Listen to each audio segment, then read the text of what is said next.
All right. Hello, everyone. My name is Namir Hallak. I'm a U.S. business tax partner at Anderson here in beautiful Vancouver. In Anderson, our cross-border tax team specializes in working with U.S. and Canadian businesses and their owners to navigate and simplify your cross-border tax landscape.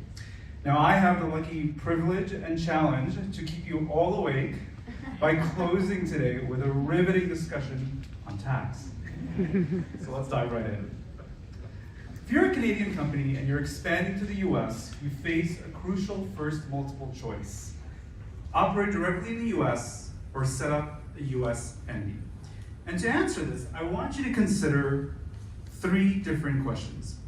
First one is, who's actually managing and controlling your US business? As Jolie mentioned earlier, if you're going to set up an LLC structure, which is very popular in the US, but you have directors that are going to be resident in Canada that are controlling and managing that LLC, you're going to be at risk of being double taxed. The second question we ask is, what is your actual exit strategy? And so if you qualify as a Canadian small business corporation, you have access to the lifetime capital gains exemption. And this essentially exempts an amount of your capital gains when you sell the shares of that Canadian company at some point in the future. Now, you're at risk of losing a lifetime capital gains exemption if the Canadian entity has a US branch or it owns a US entity as it starts appreciating in value. Now, the third question I ask is, are you going to be subject to US estate taxes? And Canadians that have never been resident of the US are often surprised when they can be subject to US estate, inheritance, death tax, for directly owning shares of a US entity.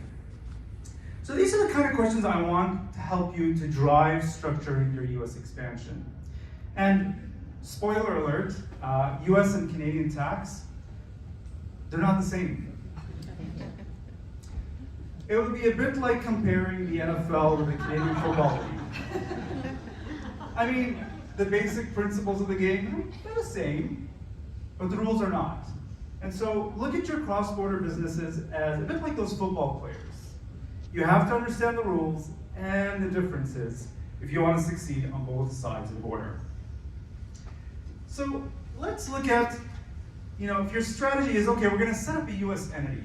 Here's 4 popular US structures and my warnings for Canadian owners. Now, again, I'm going to give you a neon-lit warning first, which is about the additional reporting requirements and the nasty penalties for Canadians that own US entities. Now, the first one there is a foreign affiliate reporting. Essentially here, the Canada Revenue Agency is wanting to ensure that income from your US entity is included on the Canadian owner's tax return. And then if you're a Canadian person or you're a Canadian entity, you're probably going to have certain transactions with that US entity. These are going to need to be reported separately in a form with the IRS as well as with the Canada Revenue Agency. And with the IRS, if this is missed, it comes with a nasty $25,000 penalty if it's missed or if it's inaccurate. And then, again, if you're setting up a US entity, you're likely going to have a Canadian bank account, especially in the initial years as you're setting up your cross-border business. And if that Canadian bank account is helping finance your US entity, it has accounts for your US entity, if that Canadian bank account has over $10,000 as a bank balance, you need to have this foreign bank account reporting. And if this is missed, it's a $16,000 per violation. And that's assuming it was not deliberate. If it was a deliberate, I'm just gonna, ignore the rules. Then the penalty is going to be as much as 50% of your bank balance, or $100,000, whichever one is greater. Oh, and by the way, in US dollars. So when you look at these 4 different structures, with C corporations, one of the things I want you to think about is, with a C corporation, shareholders are getting double tax because they don't get a credit for any taxes that are paid by the corporations they own. And then with an S corporations, these are essentially pass-through entities. They have very strict eligibility criteria. So one of the criteria is you have to be a US resident. So if you have S corporations, you really need to make sure you're tracking your shareholders' time in and out of the US. If the IRS deems that that shareholder is actually a non-US resident, it's going to bust the S corporation status. And then we get to limited partnerships. Now these are also pass-through entities. It means the partners will have limited liability. But of course, because it's the US, we're gonna have a lot of hybrid variations of this. We're gonna have an LLP and then an LLLP. And look, these are great if you're a US professional service firm. But if you're a Canadian going into an LLP or an LLLP, this is going to have adverse tax consequences for you. And the reason for that is the Canada Revenue Agency is looking at these entities as corporations and not as partnerships. And finally, going back again to the LLC, again, these are very common in the US, they're very tax efficient, but if they're owned and managed by Canadian residents, you're gonna risk double taxation. So if I can leave you just one piece of advice when looking at these different US structures is, please consider the Canadian tax consequences and the US tax consequences as a Canadian owner of these US structures. Now, when you're financing your US operations, there's a lot of different ways you can do this. You can do this with debt, you can do it with equity, you can do a blend of the two. One important warning I want to give for Canadians on this is the IRS has factors that it uses to evaluate those debt arrangements. And if those factors are not satisfied by the IRS, it can recharacterize that debt as equity. And what's the impact there? Well, if they recharacterize that debt as equity, it means one, you're going to be at risk for losing deductions on your interest payments, and then any cross-border payments of your debt principal or interest from that US entity back to Canada is going to be subject to US withholding taxes, not your intended consequence. Now next, let's talk about the impact on your Canadian employees when you're expanding to the US.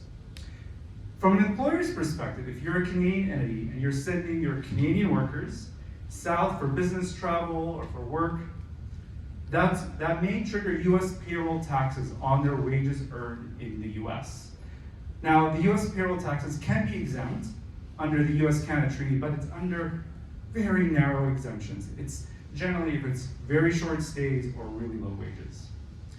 Now, from an employee's perspective, if the Canadian worker is spending a significant amount of time in the US, and by the way the IRS does this is different than for visa or immigration purposes. The IRS looks at the average of the current year and the prior 2 years.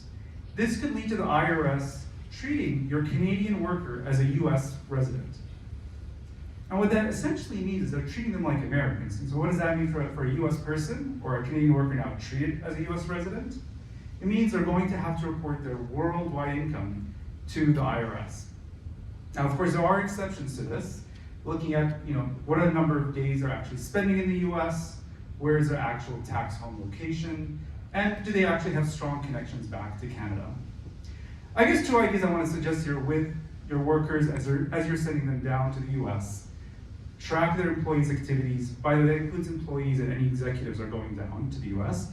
Track their activities, track the number of days they're in the US.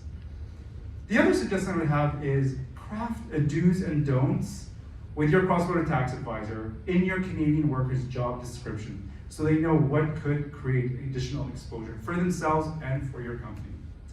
These considerations really do matter to ensure not only compliance, but to avoid expensive tax surprises for both the employer and the employee from this US business travel and work into the US. Now, last but not least, please don't ignore state taxes. Canadian companies often think, I'm only going to be taxed in Canada, especially when they have no US federal taxes. What I want you to remember is the states and local jurisdictions, which includes, by the way, counties, cities, they operate completely independently. And so most don't actually adopt the US-Canada Treaty protections. So the thresholds to tax a Canadian entity is actually much lower for states compared to the IRS. I want to give you 2 examples that are interesting. So these are examples of activities that actually exceed the minimum protections that are provided by a state. In other words, they'll say you could be subject to tax in our state as a result of these 2. A bit of a surprise. First one is, you've got a customer, they're on your website, they're using your electronic chat that's on your website because they want some post-sales assistance. You just lost protection in that state as a result of that activity. Give you another fun one. You place an internet cookie on your customers' computers. You know those pop-ups that always come up and you say yes, yes, yes, but no one's actually getting cookies to eat? Well, those cookies will actually let you lose that protection in that state as well. So you can really create a tax obligation even though you've never stepped foot in Iowa. It's only from Iowa, right? Okay. So you can actually create a tax obligation in that state even though you've never stepped foot in that state.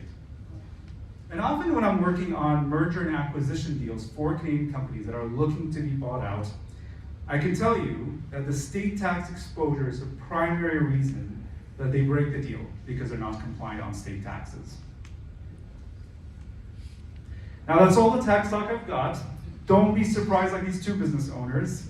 When you're expanding to the US, craft an efficient tax plan, choose the optimal cross-border structure, please factor in your state taxes, and consider the impact of your employees' activities.